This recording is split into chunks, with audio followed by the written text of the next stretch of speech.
I spent New Year's Eve alone, and it's actually a part of this journey that I forget a lot. Going through like a breakup that I just didn't think I would ever survive. I'd been surviving, I hadn't been living. I suddenly realised that like this is bigger than me. All I remember is somebody came up to me and said, "Are you okay?" And I said, "Yeah, I think I'm good." And they said, "You're not breathing properly." I was so nervous. Don't be nervous. I need all of the tips. Okay, ready? I'm so ready. Let's do this. Hi guys, welcome to Back to the Beginning, a podcast by Beginning Boutique where we hit rewind on the lives of all your fave influencers, models, social media gurus and more. So pop on your headphones, turn up the volume because this is your exclusive access to the advice, life lessons and never before heard learnings from our guests. Hi guys, when I found our guest today on TikTok, I was instantly intrigued. Her New Year's resolution was unlike any I'd ever heard before. In a way to combat loneliness, she had set herself a goal to go on 52 dinners with 52 strangers each Thursday of 2023. She has taken the arduous task of making friends as an adult look fun, adventurous, and of course vulnerable. And as she forged friends in real life, she also created a wider community on the internet. So please, welcome to the podcast, Jessie Wright. Oh my goodness, what an intro. Thank you so much for having me. Thank you so much for being here. I'm nervous, but that's not new for me on a weekly basis. So I'm channeling that. Podcast with a stranger. I feel like this is a new series. A new series, but very on brand, just like a continuation. It is. Okay, amazing. Look, I want to jump straight into it. Because on this podcast, we go back to the beginning, as the name suggests. I want to know what little Jessie was like. Little Jessie, I think something that was really lovely and said to me recently by my mum, she said to me, watching me do this journey, that I've never been more myself.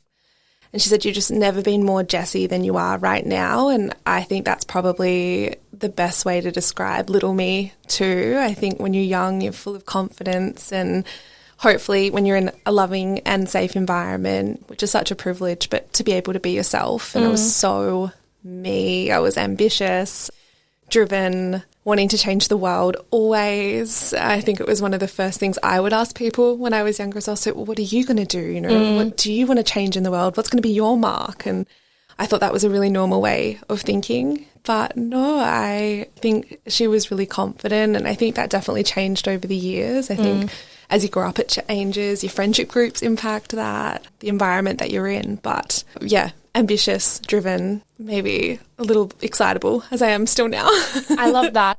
That's so interesting that you talk about like talking about what you want to do, and such a question that you ask when you're younger, like what are you going to do when you grow up?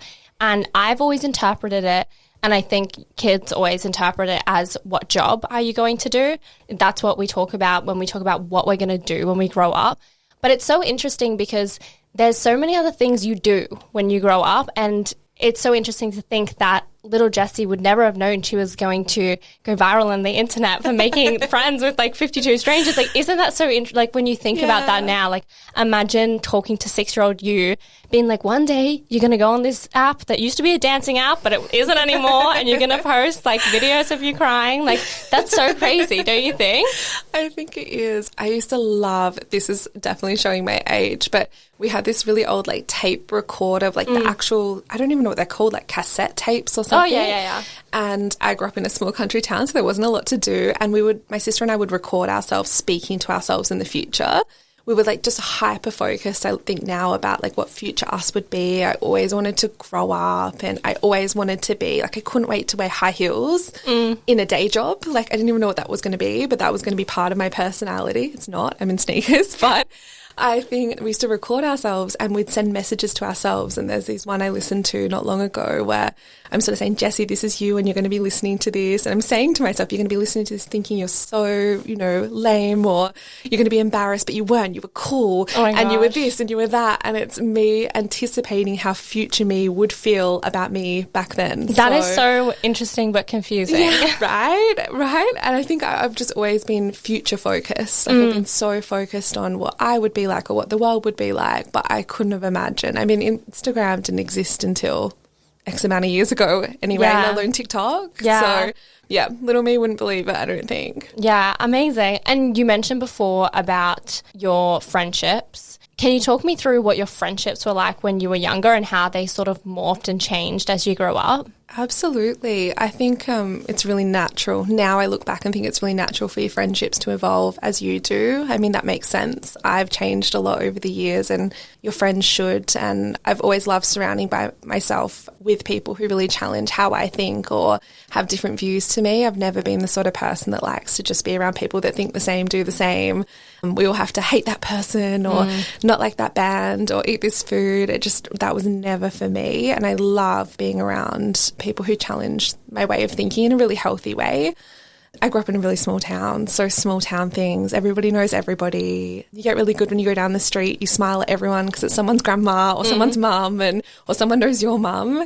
But it can also be really cliquey. You feel like everybody knows your business. Sometimes it feels like being on the set of, I don't know, like a Home and Away or something like that because everybody knows the gossip or who you're dating or if you've had a little bit of a fallout with a friend. I've always been an overthinker and I've always been, I think, really maybe not worried about what people thought of me, but I've really wanted to always make people feel good being around me or in friendships with me. So I've been really focused on that. And I think growing up, that can be really hard. Girls aren't always nice and you can't always win. And it's not always, very rarely is it actually about you.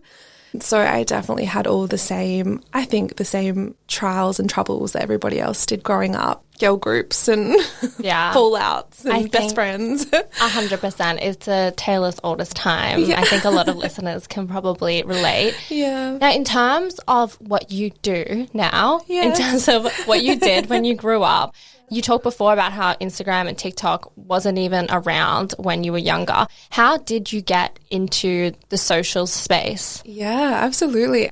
Fascinating. It wasn't even a thing when I was studying. I actually did a psych degree and was really good at it. My dad was very proud. I like to think that I'm putting it to best use now, but I am head of social anywhere. No, I think somebody once said to me, and I used to think it was a really negative thing, but I think I was one of Australia's first head of social. So wow. I've been around for a while working in that space, purely in organic. And I think what they referred to the fact is that I came into this industry in organic social and I've stayed there. And a lot of people my age or in more senior positions in social often have started something else and then moved across. So I lead organic social pages. I like to think of myself as like head of community. I think that that's, the best part about the internet, and it's my favourite way to use my time in psych as well. I think it wasn't wasted time and wasted studies, but I fell into it, to be honest with you. I did my psych and I thought this isn't creative enough for me. Like I always thought of myself as equally strategic and creative. Yeah.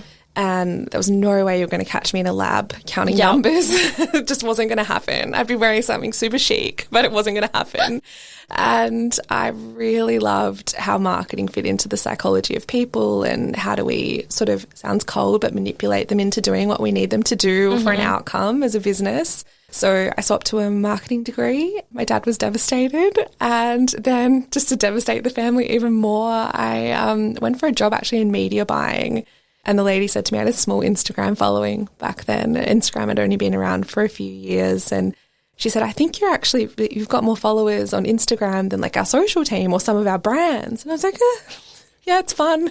I think I'll be in media buying. And she rang me back and she says, I've got bad news. Like, you didn't get the job. Not that good with numbers. You didn't get the job in media buying, but we'd love to have you in the social team. And they created a position for me. And that's where I guess professional me was born. It wasn't so interesting. Yeah, and I think to your point before about, looking back and possibilities and opportunities that didn't even exist not long ago, like that wasn't an option. I didn't think that I'd get to do this thing that I was doing for free and for fun as a job. And I couldn't believe that for the first probably 2 years.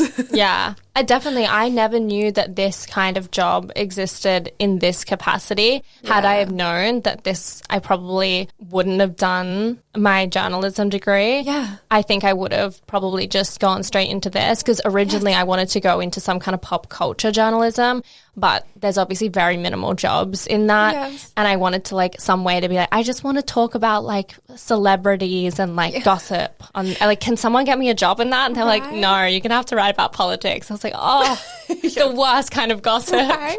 Well, I feel like that's a perfect example of like you had the skills and the interest for something that just like wasn't quite there yet, but it also means that you get to be at the forefront of it. Like you get to be, you know, some of the first like TikTok strategists and playing in a new space, which I always think is such a privilege too. Totally, yeah. And it allows you to create that path to then either see how we can continue on this like journey, or like also like explain it to other people who might not know that it is a job at the moment. Absolutely.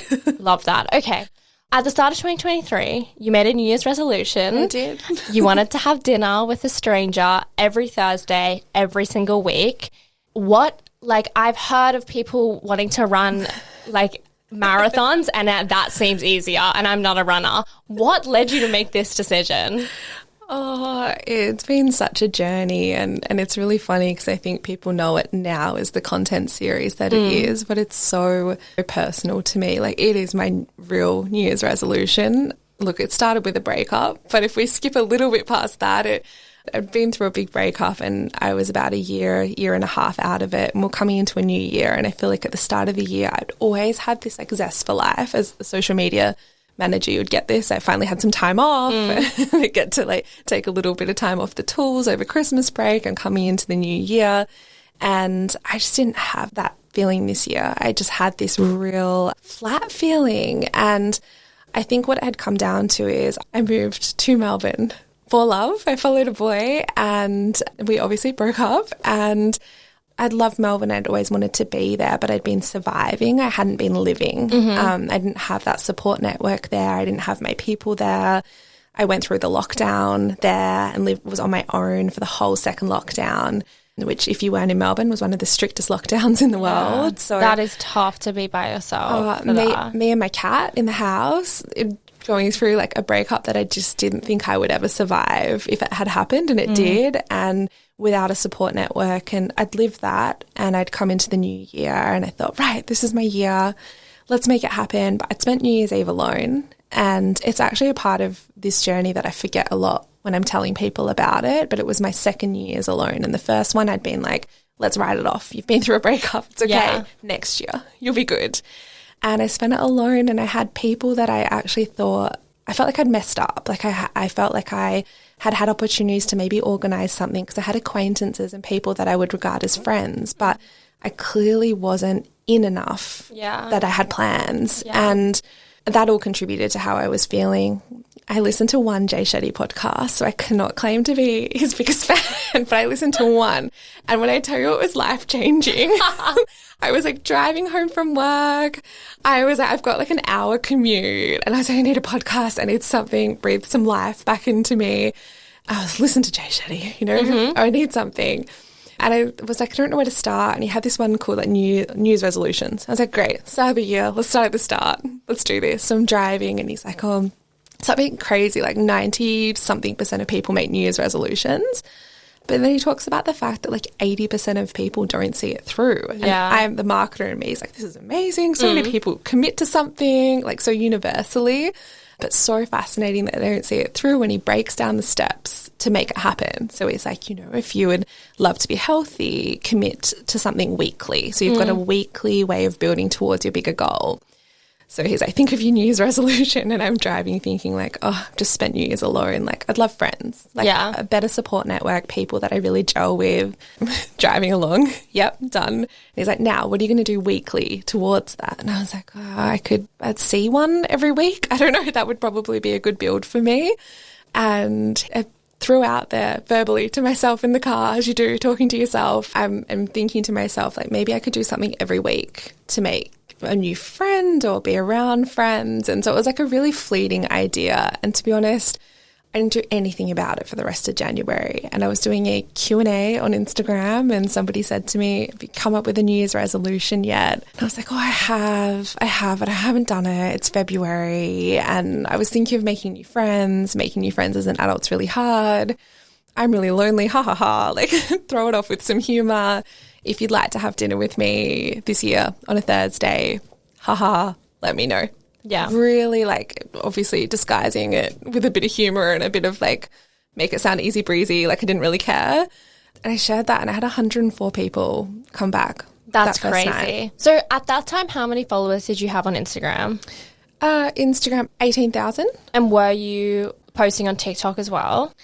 No, I had early days, the social media manager and me had jumped on. I had done my little test and learn, but I was so not feeling good after the breakup. I just didn't want to be on the internet, to be honest with you. I just was not feeling good about myself, and especially not in video capacity. There's something so much harder than video than there is photos. Like you can hide a lot in a photo and post on Instagram, but something about the moving, it exposes seeing you. yourself from like 7 different angles. Yeah. Like I was like, my mental health does not need that right now. Like I just need to, I've been alone in a house with a cat. Let's not now jump on the internet and create videos. But no, purely just on Instagram stories. I was really lucky because of my career. I've got a really good network of like, I could say marketing gals, you know, I've got all the marketing gals, and we'd always chatted about social and like really professional chat. But it was probably the first personal thing I had shared in a long time. I hadn't shared that I'd gone through the breakup. It was a relationship that I'd shared a lot online.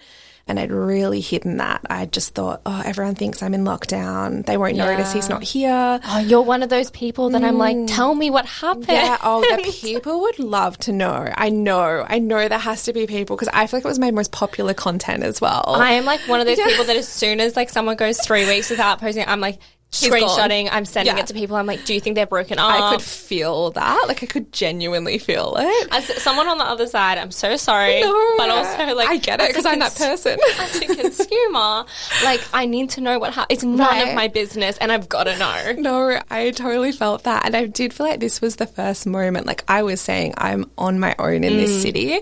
And anyone following along would have been like, oh, that's not the narrative. Like, hold on, what's happened here? So I'm sure it got shared to a few group chats. I'm finally giving a bit of tea. But yeah, I had a great community on there. But really, I feel like we were talking beauty and social media, and it was never about me personally. So I felt super exposed, hence all like the ha-has in the post.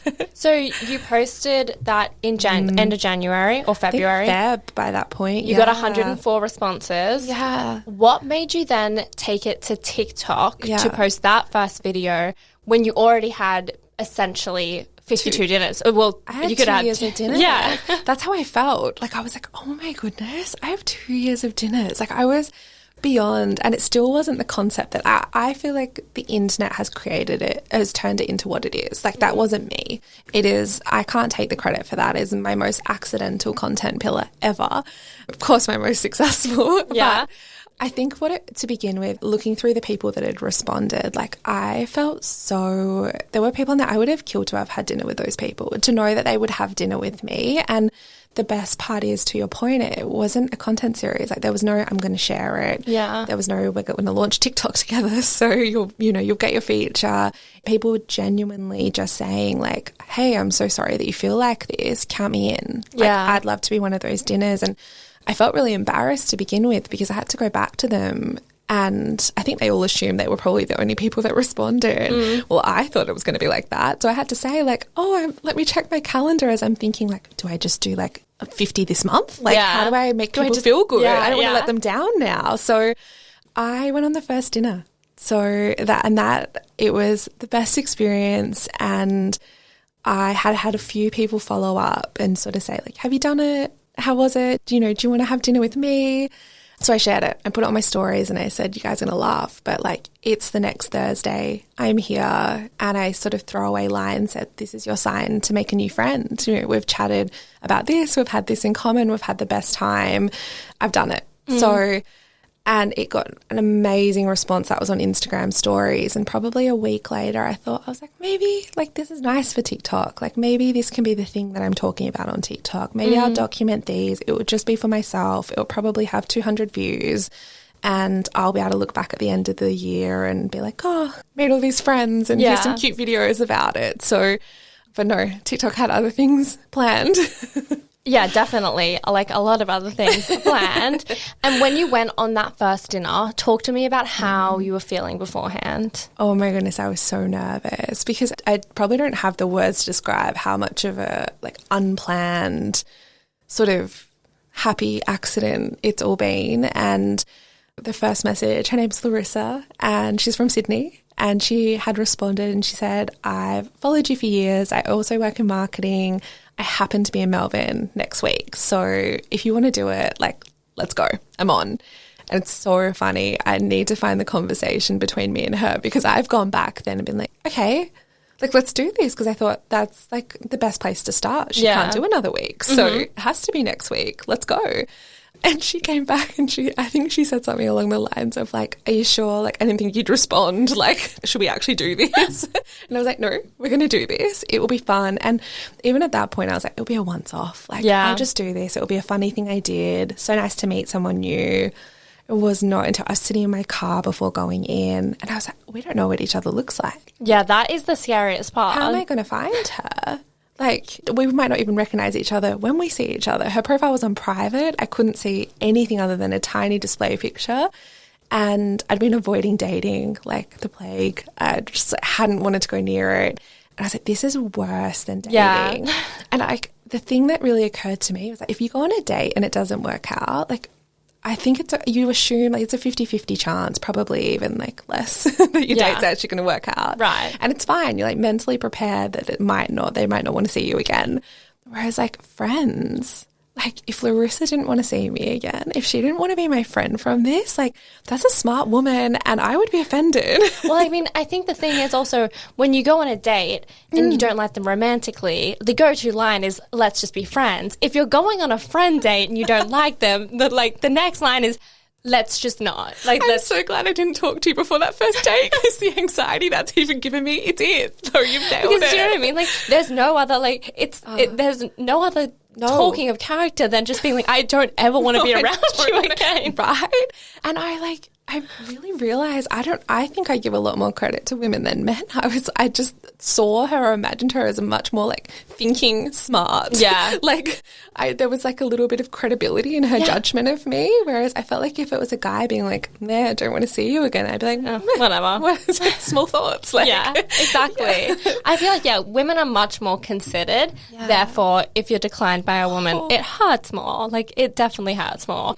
So after you went on that dinner, obviously it went really well, you went home and you posted again, and the response to that video was a lot bigger than you anticipated. Talk me through it. Yeah, I had shared to Instagram story first, and that was like people were just, they were really emotional about it, like seeing that I'd gone and I'd met someone and I shared what I'd learned about her and what we'd chatted through. And then TikTok, like it was the same but multiplied. And I look, you would know this, like TikTok's where you reach new audiences, it's new people. Instagram, I really see that as saying in your bubble and it's your people and they sort of come into your universe and they're there. But it just started hitting new eyeballs, and the amount of people that I think everyone was first really confused, like, is this a date? What's going to happen here? But it was just such a beautiful response, and just a little bit of a silver thread of like, I feel that too, or this is like, sort of inspiring me. Maybe I should do that too. It was enough to sort of make me think, okay, like there's something in this. But to be honest, it was still about like, I wanted to document it in some way. And it was the best platform for me to do that, working in social.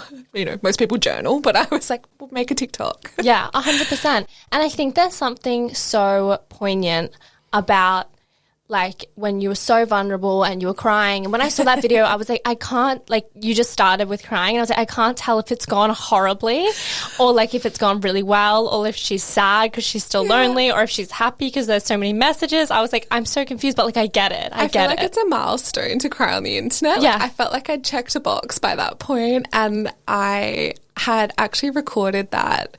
Not like I was going to crop that out. Like that was not going to stay. That was my natural reaction. I started talking, and I think by that stage, it was probably like a week or two later, maybe. It was a bit hard because it was a little bit delayed when I was sharing to keep full track of the timeline. But yeah, once TikTok got hold of it, and I think it was maybe even after I posted my second dinner, I had about 300 messages within I would say 24, 48 hours.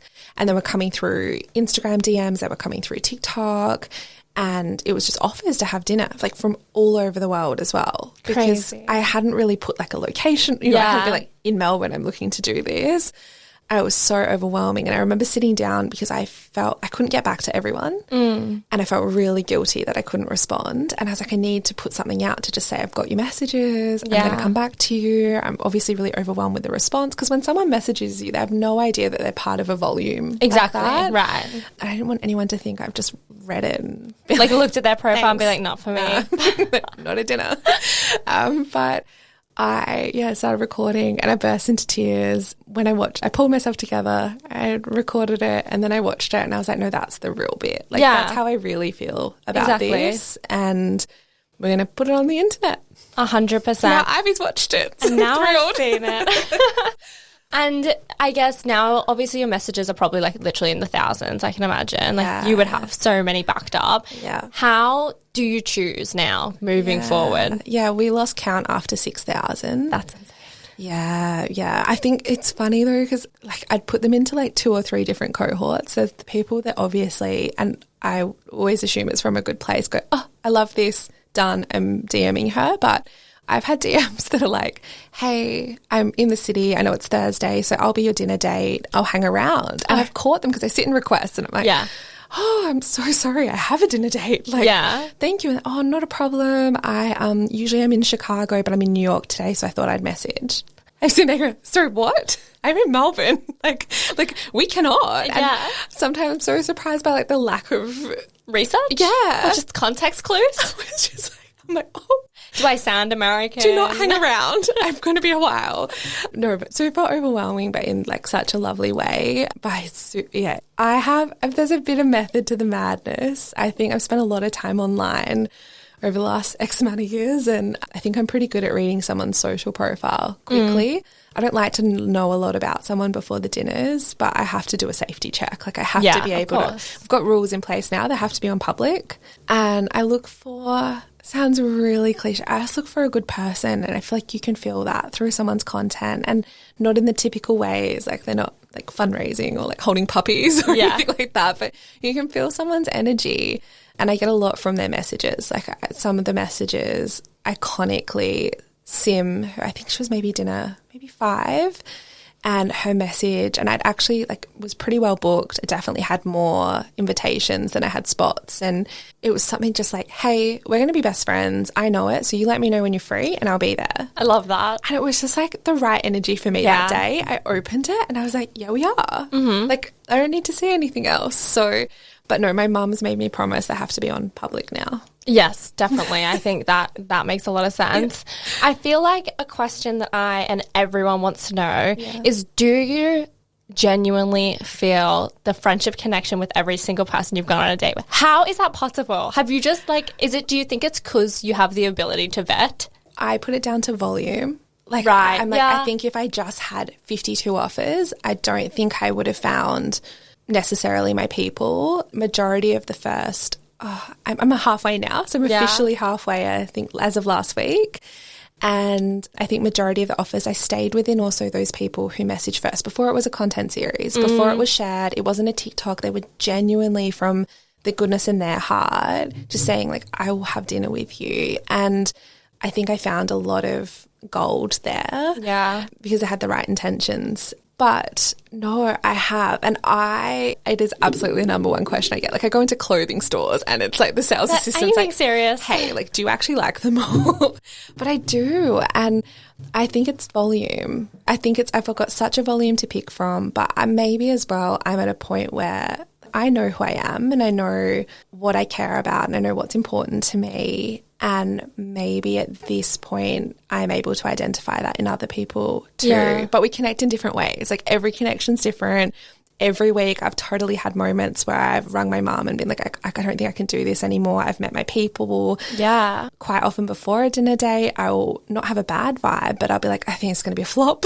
Yeah. Okay. So try not to interact with them too much beforehand as well. I want to get to know them. 100%. And I always go, I think this is it. Mum, it's downhill from here. Like, but every time I ring her after every dinner and I'm on this high and I'm like, we had this in common or that. And I don't know, I'm a bit woo-woo. I think the universe is looking after me a little bit as well. I and love that. believe in energy. You know, you put good out, you should get good back. 100%. And I've lucked out. Are you worried that at the end of this 52, like, you're just going to have so many people to constantly catch up with that it's going to be over? Like, have you created the opposite problem for yourself?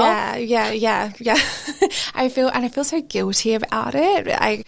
Especially like that crying video, the guilt that I felt being like, I would have just loved to have had people to regularly catch up with and see, because sometimes it would get to Sunday and I'd had my one coffee date booked in before this happened, and if they cancelled or had to move, like that was it. I might not see humans for another 2 days other than like my local like coffee shop man. And to then have the opposite problem and be declining people or turning them down, like that weighs on me. The messages that I get, like we can have a look through after, they're people are sharing, and they're sharing their really hard times. They quite often they'll say, you know, I don't mean to put this on you, but this is what's happening to me, and how it's affecting their mental health, and some really like dark, scary places that people are in. And you feel such a responsibility to help everyone. And I had to have a lot of conversations with the people around me that said, you know, ultimately you have to do this for you, and maybe the part that you pass on to more people, a broader group, is that the inspiration to do it for themselves. And I like to think, if I can do 52, you can do one. Like if I can do this every single week for a year, and that's what it's about for me. But I think everybody I've been on a dinner date with as well, they understand the volume. Yeah. They're pretty good with me. They'll message and say, I'm doing this. I totally get it if you're exhausted this week. I'm such an introvert. Yeah. So they're like, we get it if you're on empty. But I look forward to it every week, and I think each connection's so unique. You've got like a different friendship as well. Yeah. Like not every friendship's the same. I've got 100%. some people I've seen more, and I think that's really normal. Yeah. Like, yeah, you'd have friends that you catch up with all the time. I've got friends that we voice memo, others that we might like see each other every couple of months, and like that's enough for that friendship. So I feel like there's also friends where you'll do specific things with them that you wouldn't do with your other friends. Like I have friends that I would go rock climbing with, and friends that I would go to the shops with, but I wouldn't do the opposite. Adventurous rock climbing. Oh, I've been rock climbing like twice. That was just like the first thing that came to my mind. Like, wow. If the people who I went rock climbing with listen to this, they're like, why is she claiming? In terms of talking to your new friends, do you have go-to topics? Like if people are listening and they think, I want to do this, I want to start, Jessie's booked up, so let me start my own. What are go-to topics that you feel like are fail-safe, foolproof, fail-safe? I don't know the right one, so I can't help you. You know what I'm saying. But I know what you're saying. I'm on the journey. I do. And I'm actually like, I'm really excited you've asked that, because I feel like I've had real tangible learnings from this. Yes. And before I went on that first dinner, I gave myself a full pep talk. There's probably like an awful video in my camera roll of me. And I was like, you're going to ask questions. You're going to ask questions about them, because I am, like, in my role, I'm extroverted. It's my job to do that. But like as a person, I often feel like I'm like, it's invasive to ask somebody too much. They'll just offer up what they want to share. So I had to change that. So you have to intentionally go in, and it's okay to ask really generic questions. Like I start with like, where are you from? Have you always lived here? Did you live in this area? I even like to ask them, you know, obviously it's a bit of a crazy thing I'm doing, and you've put your hand up to do that. Like, what made you feel like you can? And they feel like such awkward, like almost like dad questions sometimes. Like I feel like, or just like sometimes I feel like it's a real interview vibe when you're speaking to someone new. But it's like, I feel like they're so there for it too. And like my number one biggest learning is, you have to be upfront with your intentions. I think if I had just shared and be like, hey, anyone want to have dinner with me? I don't think it would have had the same response. Like I was vulnerable in that moment. I was embarrassed to share that, and I shared it, and people can feel that.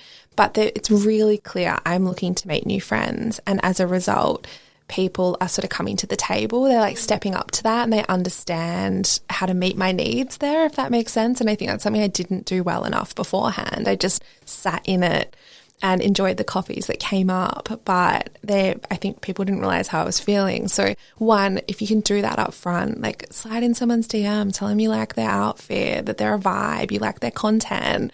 I feel like that's how you and I have chatted at different times. Yeah, definitely. I like your vibe. I like what you do. And everybody loves that. And I think it's also you being really honest, and then say like, I'm looking to make new friends. Then when you're at the dinner or coffee, I recommend dinner. always. People think coffee, but coffee's more awkward because you get your coffee, you can probably drink it in a few moments, then you're done. You've got to talk a lot more. Dinner, you've got to read the menu, there's a waiter, there's interactions, there's like a silence while you're eating, you can ask how the food is. So I have unintentionally, I really recommend the dinner experience. I just think it gives you a lot to talk about. And like food, you know, what do you eat? What are you going to order? Yeah. What do you usually get? Where do you like to go? Yeah. I think that that's been a massive learning for me, and so much conversation comes off the back of that menu. I think that's the thing. Like when you go into something like this, it feels like such an impossible task to keep a conversation going for an hour and a half with someone you literally have never met.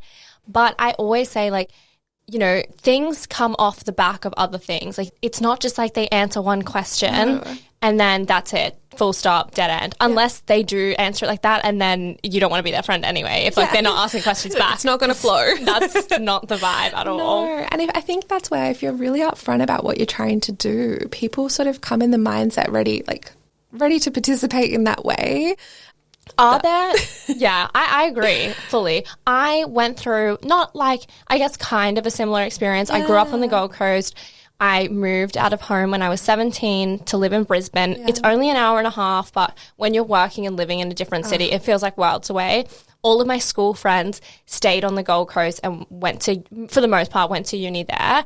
And I found it really hard going back because they were all my friends, but their lives had continued without me. But I was stuck in like a different, and I just felt like we were worlds apart. It was still so nice. They were still my friends, but I felt like I needed to cultivate relationships here where I lived. And my boyfriend has a really big friendship group with a lot of girls in it. Boys are amazing at making friends though. Like that is They're so good. That's such a valid point. And like pausing on that, like because when I moved, my partner was from Melbourne, so he had all of his friends and they had known him since childhood, but also through sport. Yeah. And they're so good at just going like, yep, cool, so we've met now, so we'll catch up occasionally. And like it's not that deep, but or they see them at the pub and then suddenly they're like, oh yeah, I spent all night with him, we went to like 5 different places, and I'm like, with the guy you like play football with like once in a blue moon, this like relationship, what's going on? I think men definitely have like a different approach to friendships. It's sometimes like I think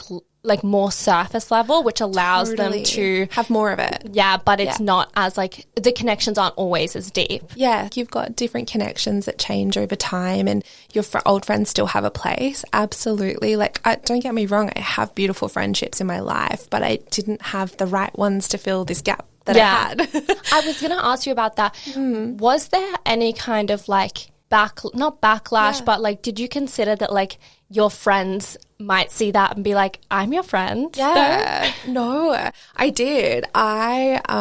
Two of I'd call them like my Melbourne friends that I'd made, I was so new to the city, and lockdown started, I would probably say 6 months after I moved. So when I moved over, my whole intention was getting to know my partner and his friends and their girlfriends. So super relevant, as you've just spoken to. And, you know, it's evident anyway, we broke up and I didn't hear from them. So it's not like they were probably real friendships or we had the time to nurture those friendships. Yeah. But no, my existing friends, I have made a lot of friends in industry and through working in Melbourne, but I have always been a little bit younger than everyone else doing what I'm doing. I feel like social's a new space. We're always a young team. And so my Melbourne friends were older than me, and they were actually the ones I was at my friend Paul's house for dinner, and he's amazing. And my friend Claire was there as well, and I'd worked with them both in an old role.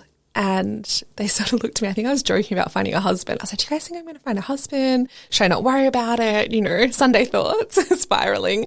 And they sort of looked at me and they're like, you need to leave the house and you need friends your own age.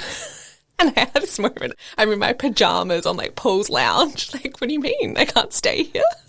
You know, and they had some years on me and it was a really nice little moment. It was not long before New Year's Eve where I think they were just like, hey, like, you're in your little safe zone here. You're always safe with us. We've got your back. And they've come to everything we've done. We did the Barbie movie. They were there. Dance class. I brought Claire along. So they're on the ride, but I think I probably hadn't found my people yet as well. And maybe that speaks to your point around like friendships when you're younger. I think growing up where I did and the things I was interested with probably didn't really resonate with the people around me. They've got very different lives and into very different things. And I always felt like my interests or ambitions were just like not as aligned. Yeah. And so moving to Melbourne for me, I was like, I feel like my people are here. I just have to find them. 100%. And you talked just then about finding people your own age. Yes. But your age is something that you don't talk about. I don't. And you mentioned before that it was strategic. Yeah. Can you talk me through that? Absolutely. It's a funny one because I've never been one of those people that like, I'm not going to talk about my age. I'm going to like age gracefully, and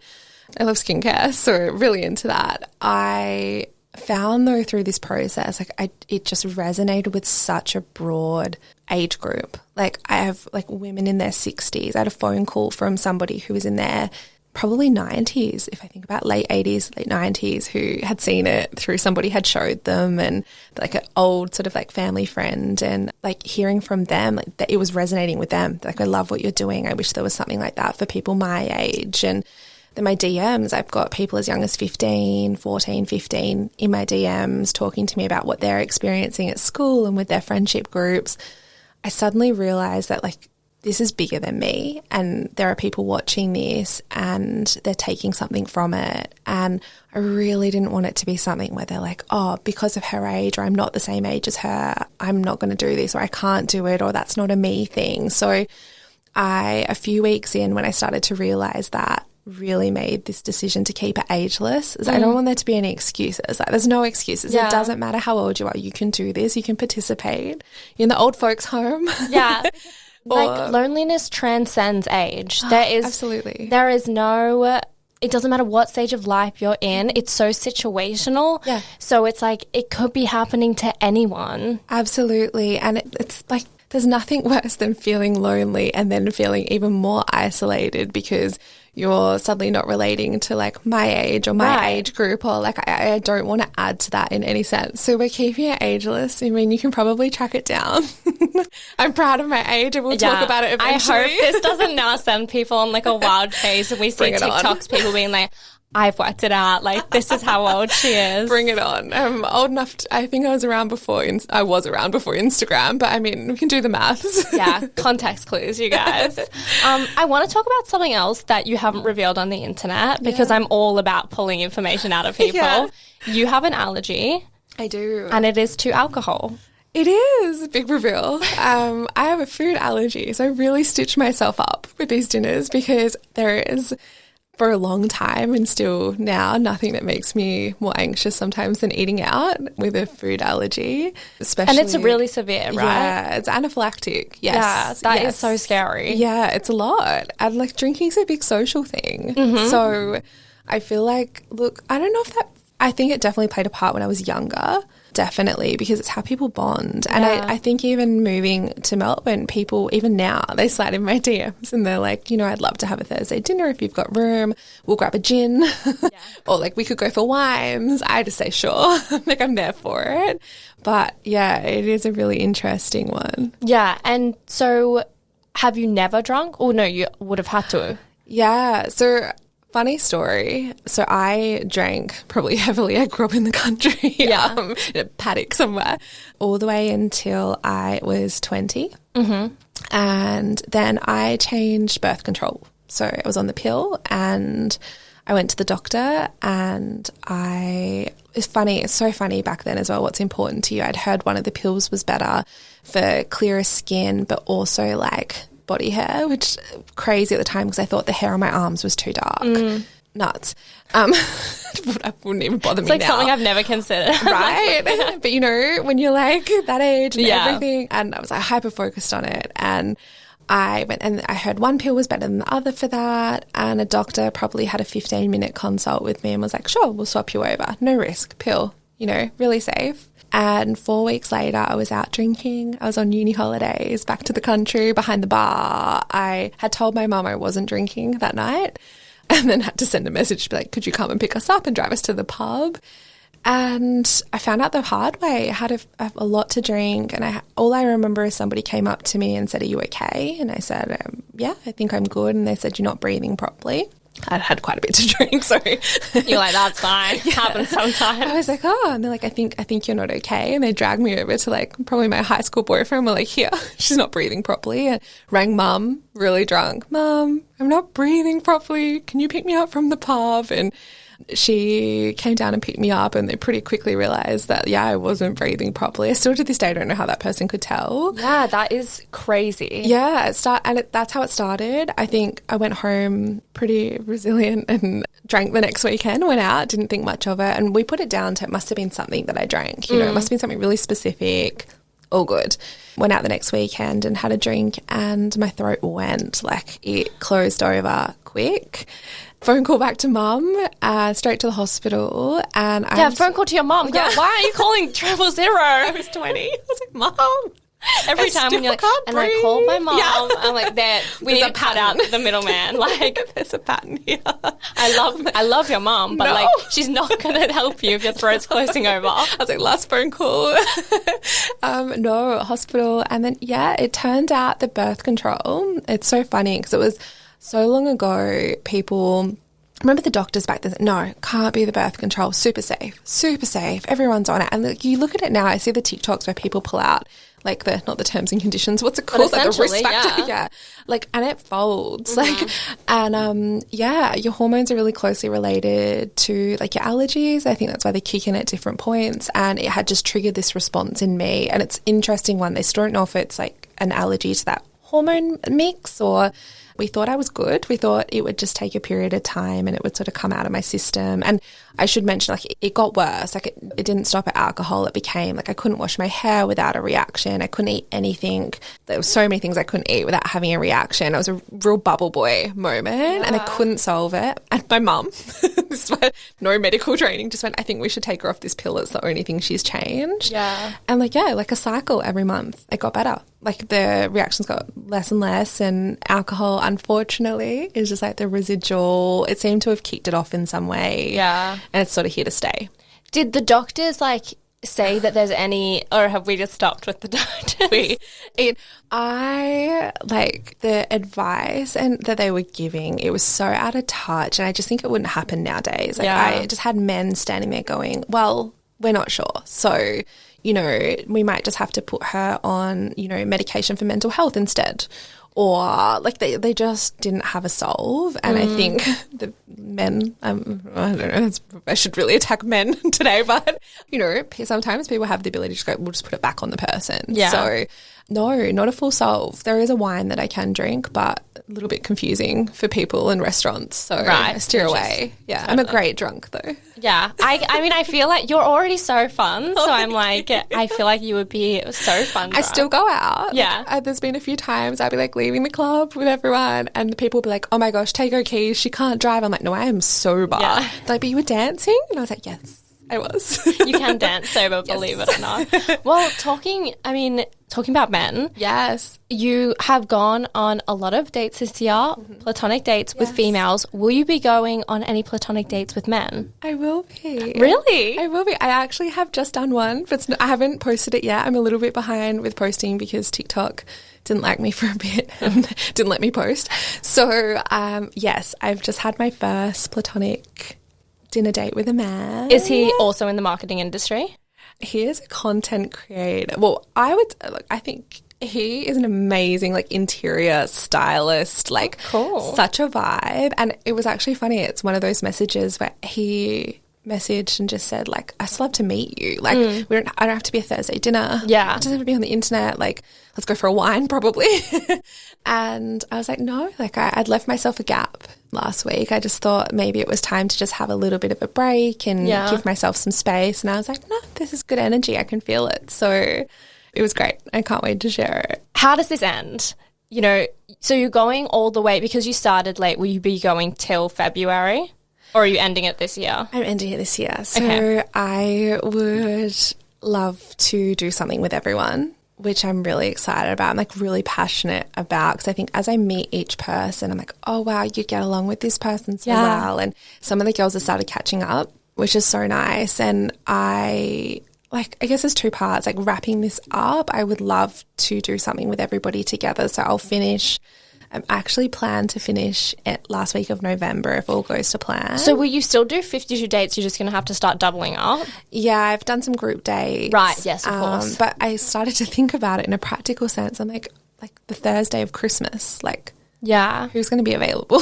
Maybe someone. I mean, that could be a good story. I was like New Year's Eve week. I don't even know what day it's on this year, but I started to think about it like practically, and I was like, I just don't know how that's going to go and if I'll be able to see it through. So my aim is to finish, by the end of November, and then do something in December with everyone, which would be really nice. That would be so nice. Christmas party vibes. It could be so cute if like they all had like little name tags and it was like friend number 1, like the little like what number friend they were and had like their name and like what number. That would be so Some cute. of the girls are so funny. Like they really love being referred to as their number. Yeah. Like I am number 11. Like that is it. You know when like you do a marathon and they write it like with permanent marker on their arm? That's what I want to, like I want to have the number on my arm. Yeah, but just branded. Yes. Well, I feel like we haven't shared that yet because you were my dinner date. This week. Well, I really wanted to do dinner at the podcast, but the idea about this too. The idea of eating into the microphone, I feel like everyone at home has just like recoiled because like imagine trying to eat anything and just like having someone chewing while the other person is talking. No, not good. Not good. I'm already like not looking forward to hearing my voice back, let alone like me chewing and eating at the same time. The PR girl in me was like dinner and the podcast, and then like the actual podcast listener in me was like, no way. Right? No, I am with you on that. I do love ASMR, but I feel like it would be a lot. I don't think I'd be good at it. No, I'm excited because I love what you do and I love watching you online, and I feel like you really will fit so beautifully into these friendships that I've already formed, and I admire what you do. Stop. And I'm watching you blush as I'm saying this, but it's true, and I'm like super excited to share a meal with you, and you've asked me all the questions, so I'm going to do the same and then post you on the internet. I'm so excited. Guys, we're going to leave it here. Jessie, it's been so amazing talking to you and getting to know you. Do you have one piece of advice, anything, a quote, a random stream of consciousness, a thread that you want to leave our listeners with? I think this is your sign to make a new friend. Mm-hmm. We'll leave it there. I feel like that's your life motto now. It has to be. It has to go on a t-shirt. Yeah. Yes. Oh, merch.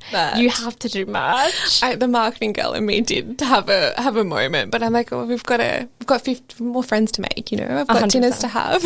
I love that, guys. Thank you so much for listening. If you like this episode, please don't forget to rate us using the stars on Spotify or leave us a written review on Apple Podcasts. We will be back next fortnight, as always, with another amazing guest. So make sure you tune in, and we're going to have lunch. Yeah.